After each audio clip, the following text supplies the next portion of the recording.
Before I go any further, let me say this plainly. I have changed the names and I have changed the location because some people are still living with the consequences of what happened in that house. But I have not changed the financial facts. Those are exact. Numbers matter to me. They always have. I spent 35 years working as a forensic accountant. I traced missing money for corporations that swore they had been robbed by strangers, and for spouses who discovered the person beside them had been stealing in a suit and a smile. So, when I tell you I know what greed looks like on paper, I mean I've spent most of my adult life watching human character reveal itself in ledgers, transfers, signatures, and timing. If you are listening from somewhere in the world tonight, tell me your city or your country in the comments. I mean that sincerely. One thing age teaches you is that families may speak different languages, pray in different buildings, eat different food at different tables, and still fall to the very same temptations when money enters the room. Entitlement travels well? And if anyone has ever looked you in the eye and suggested you were confused when you knew exactly what you were seeing, stay with me. If anyone has ever mistaken your quiet for weakness, stay with me. Because what happened next did not begin with shouting. It began the way these things usually begin, with small changes, polite questions, and a feeling I could not yet prove, but could no longer ignore. By the time I understood what those questions were building toward, my son was already measuring my life like a room he intended to redesign, and his wife was deciding which pieces of me still mattered. Long before that kitchen became a courtroom, my life had been quiet, orderly, and smaller in all the ways I thought it would remain. My wife had been gone 8 years by then. Cancer took her carefully, inch by inch, the way some griefs do.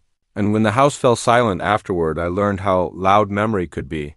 I was not lonely every minute, but I was aware of absence in practical ways. One plate in the drying rack, one coffee cup in the sink, one side of the bed left untouched. Daniel had been a good boy once. I need to say that because I do not believe betrayal falls out of a clear sky. It grows where love used to live. When he was little, I used to make arithmetic into games at bedtime. I would ask him how many miles we could drive on half a tank, how many apples were left if his mother baked 2 pies and stole 3 slices for herself. On Saturdays, we went to the hardware store together as if it were a museum. He loved the rows of screws and hinges, the smell of cut lumber, the little free pencils near the paint counter. I taught him to compare prices, to read labels, to understand that a thing built well lasts longer than a thing bought fast. When he turned 12, I gave him a small brass compass on a keychain, nothing expensive. Just a sturdy little thing with a scratched lid and a needle that always settled where it should. I told him, so you'll always know where home is. He carried it for years. At least I thought he did. By the time I won the lottery, I was 68, retired, and living the kind of life that would bore younger people and satisfy older ones. I paid my bills on time. I kept my records in labeled folders. I still mowed my own lawn. The ticket itself was an afterthought, picked up with milk and aspirin on a rainy Thursday. When the numbers came up on the television, I checked them twice, then a third time with my reading glasses on. After taxes, the lump sum was $8.4 million. Even saying it now feels unreal, like reciting someone else's biography. People imagine that kind of money arrives with fireworks. For me, it arrived with paperwork and caution. I did not want a yacht. I did not want a sports car. I did not want strangers smiling too quickly at me. What I wanted was security, privacy, and enough room to keep my family close without anyone feeling crowded. So I met with advisors, placed most of the money into conservative investments, bonds, index funds, municipal accounts, the sort of boring structure that lets wealth last longer than excitement. Then I bought a larger house outright, no mortgage. No lender peering into my affairs.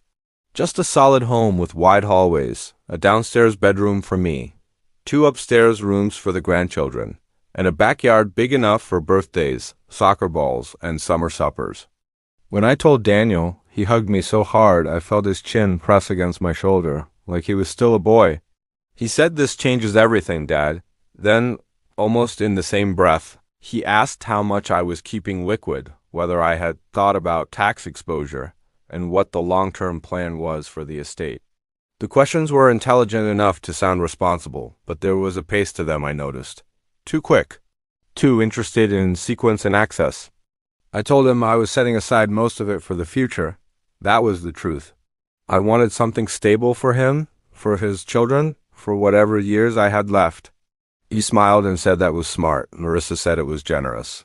We all stood in the shell of what became our shared dream, talking about paint colors and built-in shelves and holiday dinners, while I wrote the checks for the purchase and every repair, renovation, and upgrade in cash.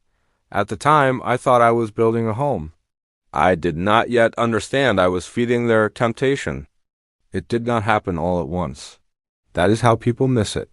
They wait for one dramatic moment, one outrageous demand, when real betrayal usually arrives in smaller packages, wrapped in reason. At first, Daniel began asking about what he called estate planning logistics. He used the phrase often enough that it stopped sounding accidental. We would be standing in the garage or clearing plates after dinner, and he would bring up trusts, beneficiary designations, probate timelines, transfer costs. His tone was casual, too casual.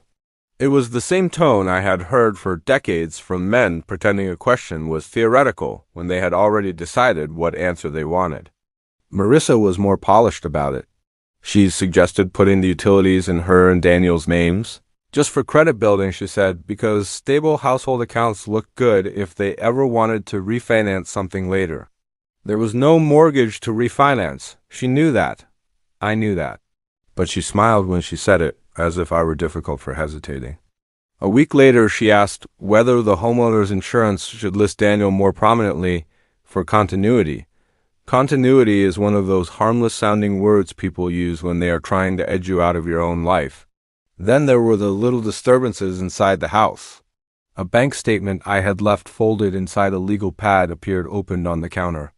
A file drawer in my study was not unlocked exactly, but it sat a quarter-inch wider than I kept it. Mail that usually landed in a neat stack beside my chair started arriving in odd places, then reappearing after I mentioned it. Twice. Daniel found what was missing before I did. Too quickly. One evening, after the children had gone upstairs and the dishwasher was running, I stepped into the hallway to turn off the porch light and heard Marissa speaking softly on the back patio. I could not hear the whole conversation, only the sentences that drifted through the screen door. But one of them landed with perfect clarity. He said most of it's gone already, so we have to secure the house. I stood perfectly still with my hand on the light switch. Secure the house. It was such an efficient phrase. Not keep the family safe, not make plans, secure the house.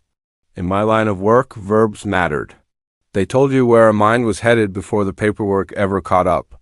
The next afternoon, Daniel asked me lazily whether I had spent through most of the winnings. He said it while rinsing a coffee cup, as if he were making conversation. Then he asked whether I wanted help managing what was left. Help, another innocent word with a hook inside it. When I said I was doing fine, he gave me a smile I had never seen on his face before. It was not the smile of a son. It was the smile of someone trying on a role he hoped to inherit. After that, the gaslighting began in small, deniable doses. A missing envelope would be found on the hall table, and Marissa would touch my wrist and say, "You should slow down. You're doing too much." If I asked whether anyone had moved my mail, Daniel would tell me I had probably set it somewhere unusual and forgotten. If I repeated a question at breakfast because the television was loud, Marissa would exchange a glance with him and lower her voice, as though she were speaking to a patient instead of a man in his own home. They began saying I was not getting younger with the concern people use when they want witnesses to remember their kindness later. So I did what I had done for decades when instinct stirred before proof arrived. I stopped reacting and I started preserving. I copied account summaries, property records, applications, insurance correspondence. I checked dates, printed duplicates, and put originals back where I had found them. I said nothing. Not yet, but from that point on, I was no longer living inside a family arrangement. I was inside an investigation, and every question they asked me came wearing fingerprints. I did not have to snoop in the dramatic sense people imagine. I did not pick locks or hire a private investigator or climb through anyone's phone in the dark. The evidence came to me the way carelessness often delivers truth, through a machine left connected and a household that had grown too confident. 3 days after I heard Marissa on the patio, I went into the study to print a quarterly tax summary for my investment advisor. We all used the same wireless printer, a bulky white thing Daniel had bought on sale and set up badly. It jammed often. It also stored recent scans and print jobs in a queue visible from the screen if you knew where to tap. Daniel never learned that. I did. When I woke the screen, my document was not the only file waiting there. A scanned packet sat at the top of the queue under the name property _transfer _draft. The date was from the night before. I remember the exact sensation in my chest. Not panic, not even surprise, but the cold settling of a puzzle piece into its proper place. I opened it. The first page was an unsigned transfer on death deed draft. My house was listed by legal description and parcel number. The named beneficiary was Daniel, not Daniel and Marissa. Not the grandchildren, Daniel alone. The filing instructions were highlighted. There were sticky note comments in the margin from an attorney's office asking whether the owner had capacity documentation and whether notarization could be arranged in residence for convenience. Convenience. Another soft word doing ugly work. I should tell you that in forensic accounting, the first useful document is rarely the most important one. The first useful document tells you where to look next. So I checked the scan history and found an attached email chain that had been printed and then scanned back together, likely so someone could review it from a phone. Daniel had been corresponding with a real estate attorney I did not know. In one message, he wrote that he needed to protect the asset before cognitive decline becomes an issue. In another, the attorney asked whether title transfer was imminent or whether alternative authority through power of attorney would be easier if the father was resistant. Daniel replied that I was confused but cooperative on good days. I read that sentence 3 times. Confused but cooperative. Of everything I found, that was the line that cut deepest. Not because it threatened my finances, though it did. Not because it insulted my mind, though it certainly did that. It was the word cooperative. The language you use for a patient, a witness, a dog being led somewhere it does not understand. My son had reduced me to a management problem. I printed the entire queue, then restored it exactly as I had found it. After that, I did what I was fully entitled to do in a house I owned, on devices connected to accounts under my roof. I reviewed the family tablet left in the den, where Marissa often stayed logged into her messages. I checked the shared cloud folder Daniel had asked me to use for appliance warranties and school forms. People who believe an older man is fading become astonishingly lazy around him.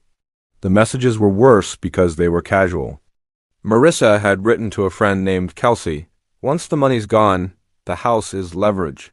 He can't afford assisted living, so he won't have many options." In another thread, she said, "Daniel thinks if we keep things calm, he'll sign whatever makes sense. Whatever makes sense." There it was again, the polished cruelty pretending to be practical. They believed the money was nearly depleted because of something I had told them months earlier. I had said, deliberately, that a large portion of my winnings had gone into a private venture that turned sour. I wanted to see whether disappointment would make them kinder or merely more strategic. It shames me to admit I ran that test at all, but age teaches caution, and wealth teaches you faster. The response had not been sorrow for me. It had been recalculation. There were more emails. Draft notes about next steps. Questions about whether diminished capacity had to be medically established before a family transfer looked credible. A message from Daniel asking how hard it would be to challenge prior financial decisions if they were made during a period of confusion. He was not reacting to decline. He was preparing a story. That was the moment the last excuse fell away. This was not a son panicking about his father's future. This was a pair of adults constructing incompetence in advance, hoping to use concern as camouflage and my own home as collateral. I moved carefully then. The instinct to confront is powerful. It sits low in the body like heat rising toward the throat. You want to throw the evidence down on the kitchen table and watch their faces fall apart. You want to hear them stammer through explanations that collapse under their own weight. I understand that impulse. I have watched clients give in to it for 35 years, and almost every time it costs them. In my profession, there is a rule you learn early and remember forever. Never alert the subject during an audit. The moment they know you are watching, they begin destroying. Files vanish, stories align, witnesses suddenly forget what they saw. If I had walked into the kitchen that same night with a stack of printouts and a shaking voice, Daniel would have had time to call his attorney. Marissa would have had time to delete her messages. They would have reframed themselves as concerned children caught in an unfortunate misunderstanding, and I would have been the bitter old man who went looking for betrayal until he invented it. So I said nothing. Instead, I called Arthur Levin. Arthur was a colleague from my early years, a man who had gone from courtroom expert testimony into estate law and stayed there. We had not spoken in nearly 2 years, but when I explained what I had found, his voice shifted from warm reunion to quiet focus in under a minute. He asked me to bring everything. Copies only, he said. Leave the originals where they expect to find them. 2 days later, I sat in his office with a folder 6 inches thick. He read slowly, asking questions without looking up. When he reached the phrase confused but cooperative, he removed his glasses and set them on the desk. He did not say anything for a long moment. Then he told me what we needed to build. First, a revocable living trust. My assets, my property, my accounts, all moved under the control of a neutral third-party trustee I had never met and Daniel had no way to charm. The trust was structured so that no transfer of real property or significant funds could occur without my notarized written consent, confirmed on video with a licensed witness present. Any deviation triggered an automatic review. Second, a full cognitive evaluation. Arthur sent me to a neuropsychologist the following week. I completed every test they gave me: memory, reasoning, orientation, sequencing, verbal recall, and I watched the examiner's surprise when the results came back well above average for my age. The report was filed with the trust and with Arthur's firm.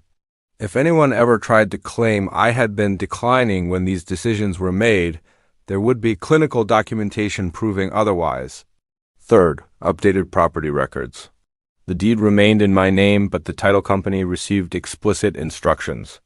No transfer, no lien, no beneficiary change could be processed without multi-layered confirmation. Arthur called it a fortress made of paper. I called it common sense arriving late. Once the legal architecture was in place, I returned home and began to perform.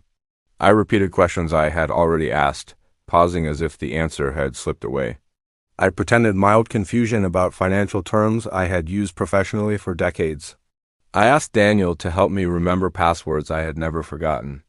I let Marissa explain the calendar to me as though months were difficult. They relaxed, of course they did. People always relax when they believe their target is cooperating. Daniel stopped watching me so carefully. Marissa stopped lowering her voice when she took phone calls. They moved faster, talked more openly, left devices in places I could reach. They thought they were managing me. In reality, they were handing me more evidence every single day. Patience is not a dramatic quality, but it may be the most dangerous one. The trap had been set. All I had to do was wait for them to walk into it and believe it had been their idea. Once they believed I was slipping, they stopped hiding the timetable. Over the next week, Daniel began talking about downsizing as if it were simply the next responsible step. He said a house this size was a lot for me to manage. Then he suggested we tour a few assisted living places, just to look, he said, as if surrender could be framed as research. Marissa worked differently. She started rearranging the kitchen without asking, moving pans, spices, and my late wife's mixing bowls into cabinets that no longer made sense to me because she wanted them not to. When I opened the wrong drawer and paused, she smiled and said she was only trying to make things safer and more efficient. Safer was becoming one of her favorite words. I gave them something else to notice.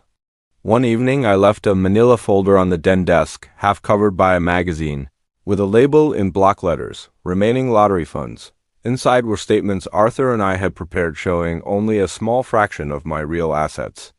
Enough to confirm what they wanted to believe, not enough to endanger me.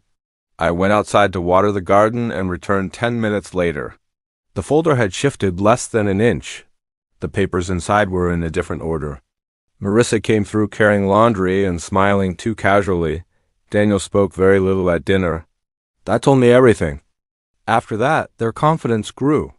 Daniel began speaking to me more slowly in front of the children, with gentle pauses between words as if I were a man drifting in and out of understanding. "Dad, remember, your appointment is Thursday," he would say at the breakfast table. "Dad, we talked about this." The cruelty was not loud. It was instructional. He was teaching the room how to see me. Marissa started mentioning safety concerns whenever someone could hear. She said the stove knobs worried her. She said stairs might become a problem soon. One afternoon, while I was turning a burner down, she stepped in quickly and said, "Let me do that, just in case." My granddaughter looked at me with the solemn confusion children wear when adults begin, altering reality in front of them. Where I lived, one-party consent was legal, so I recorded what mattered. A recorder on the study shelf when Daniel came in to ask whether I had considered letting him help with bills. I also kept an incident log, the same way I had kept audit notes for years. Date, time, exact phrase, witness, related document, likely motive. Facts steady me. They also survive argument. The calmer the first acted, the bolder Marissa became. She asked whether I had reviewed any affordable communities. She said some places were lovely now, almost like resorts. She said the children needed consistency, and it would be healthier if household changes happened sooner rather than later. Daniel tried softness. One night on the patio, he sat across from me and said he worried about the stress I had been under since the investment loss. He said there was no shame in needing help. Then he asked gently whether I remembered exactly how much money was still available. I let silence hang before giving him a vague number from the false statements. He nodded, relieved, and thanked me for being honest. Honest. That word lodged in me like grit. By Friday morning, the pressure had become a plan. The children were at school. Daniel stood in the kitchen pretending to answer emails. Marissa placed both hands on the counter and told me they had been discussing what was best for everyone. Since the funds were nearly gone, she said, the family needed stability. This house belonged to the young family now in every practical sense. I would be more comfortable somewhere appropriate, somewhere with support. Then she told me to pack my things by Sunday. Daniel said nothing. He stared at the window as though the oak tree outside required all his attention. I remember the tightness in my throat. I remember how steady my hand remained around that coffee mug. Most of all, I remember seeing them clearly. Not upset. Certain. They thought the calculations were finished, and all that remained was for me to accept the answer they had written for my life. What they did not know was that Sunday had already been reserved. The night before, I had spoken with Arthur, the notary, and another witness Daniel respected. Every email printed, every recording backed up, every property document updated and ready. By the time Marissa gave me my deadline, the room she thought would stage my removal had already been prepared for something else entirely. So I set my mug down and told her Sunday worked for me. Sunday arrived bright and indecently calm. I was dressed and waiting in the living room by 8. The coffee table was gone, replaced by a folding table from the garage covered in a navy cloth so the papers would lie flat. 4 chairs faced it. It looked less like a home than a closing office, which suited me because something was ending.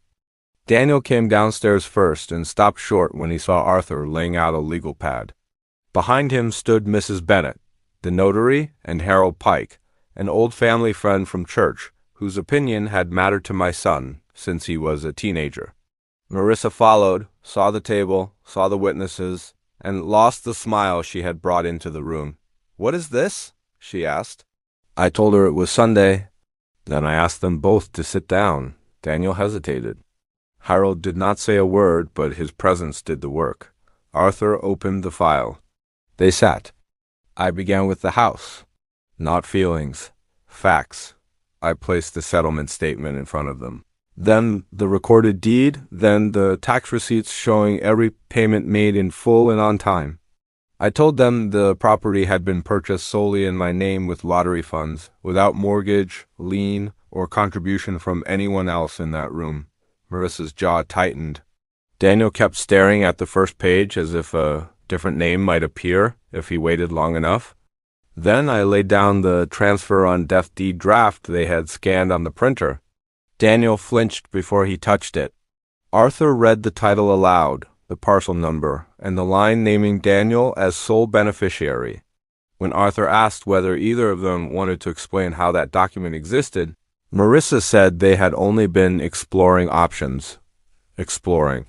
As though theft became reasonable if it wore a cardigan and spoke softly. I slid the printed email chain across the table next. Daniel read his own words in silence. Protect the asset before cognitive decline becomes an issue. Confused but cooperative on good days. The room narrowed after that. Mrs. Bennet said nothing. Harold exhaled once through his nose, the way disappointed men do when words would only make a thing smaller. Marissa tried concern one last time. She said they had worried I had spent through most of the winnings, worried I could not sustain the house, worried I needed help. That was when I opened the last folder. Inside were current portfolio statements, updated the week before. Arthur turned them toward Daniel and Marissa, one by one. Treasury ladders, municipal bonds, indexed funds, dividend accounts, cash reserves. The balances were not diminished. They had grown. The money they thought was gone had been conservatively invested and had increased substantially. My failed venture had never existed. I had lied about it because I wanted to know whether hardship would make them protective or predatory. Their answer was sitting across from me. Marissa went pale first. Daniel looked at me as if he no longer recognized me. Perhaps he did not. I had stopped being useful to him the moment the numbers changed. Then I gave them the part that mattered most. I told them the house and the remainder of my estate had been placed in a revocable living trust under independent administration. Upon my death, the assets would pass for the benefit of my grandchildren exclusively. Education, medical needs, housing support, and structured distributions at specific ages. Daniel and Marissa would receive nothing directly, no control, no shortcuts, no access through pressure. Arthur explained the no contest clause. Any attempt to challenge the trust, the deed protections, or my documented capacity would trigger automatic forfeiture and place their communications into the record. In simple terms, if they fought, they lost harder. For several seconds, no one spoke. Then Daniel asked me why I would do this to my own son. I looked at him, really looked at him, and said, because you already did it to your father. That was when Marissa's rehearsed concern finally cracked, and Daniel lowered his eyes, not like a son ashamed, but like a man seeing evidence become consequence. The paperwork didn't end with the reveal. Arthur stepped forward and handed Daniel a formal 30-day notice to quit the premises. I had signed it weeks before, because they had no lease and had never paid $1 toward the property's maintenance or taxes. They were legal guests whose invitation had been revoked. The sound of that single sheet of paper sliding across the navy cloth was the loudest thing in the room. Daniel tried to walk it back once the witnesses had cleared the hallway. He sat slumped in his chair, telling me he had been under immense pressure at work, claiming that the fear of me losing everything had made him act out a character. He called it a momentary lapse. I told him a lapse lasts a minute, but a premeditated legal strategy takes a season. I told him stress reveals character. It doesn't create it. Marissa did not apologize. She pivoted. She looked me in the eye and said she was only trying to protect the children's future. She insisted that she couldn't risk their stability if I continued to mismanage the lottery winnings. She said any mother would have done the same to secure a home for her babies. I reminded her that most mothers don't try to manufacture a medical diagnosis for the man who paid for those babies' bedrooms. The trust structure I had built acted like a firewall. There was no leverage left for them to use. They couldn't threaten to withhold the grandchildren or isolate me because the trust's secondary distributions for the kids. Private schooling were now tied to a strict conduct and visitation schedule. If Daniel wanted the financial path cleared for his children, he had to follow the map I had drawn. The social fallout was quiet but absolute. When the rest of the family asked why they were moving into a small rental across town, I didn't have to scream. I simply let the documents speak. In a family like ours, evidence is a terminal diagnosis for a reputation. Daniel's pride suffered more than his finances. He had spent years being the golden son, the successful provider. Now, he was just the man who tried to outsmart his father and got caught. We speak through Arthur's office now. It is cleaner that way because some bridges are just too burned for anyone to ever cross back again. The house is quieter now. Some mornings I sit in the kitchen with my coffee and hear nothing but birdsong through the window I used to share with people who were planning my removal. I will not pretend I do not miss the noise of grandchildren running down the hallway or the clatter of breakfast dishes in the sink. I do, but peace has a texture loneliness does not, and I have learned to recognize the difference. Last month, my granddaughter handed me something small she found tucked in a drawer while visiting. It was the brass compass I gave Daniel when he was 12. The lid was more scratched than I remembered, but the needle still pointed true. She asked me if it was special. I told her it used to be. I keep it on my desk now, next to the folder where Arthur's office sends quarterly trust updates. I do not know if Daniel will ever sit across from me again without lawyers in the room. I do not know if Marissa will ever stop believing she was the victim. What I know is that wealth does not corrupt character. It reveals it. Money did not make my son greedy. Money showed me he already was. If someone mistakes your kindness for confusion, let paperwork answer them. Money does not divide families. Entitlement does. And never surrender your name on a deed to someone who has already erased you in private. If this story meant something to you, I would be grateful if you would like this video, subscribe to the channel, and leave a comment telling me where you are watching from tonight. And if you have ever had to protect yourself from your own family, I want you to know something. You are not alone.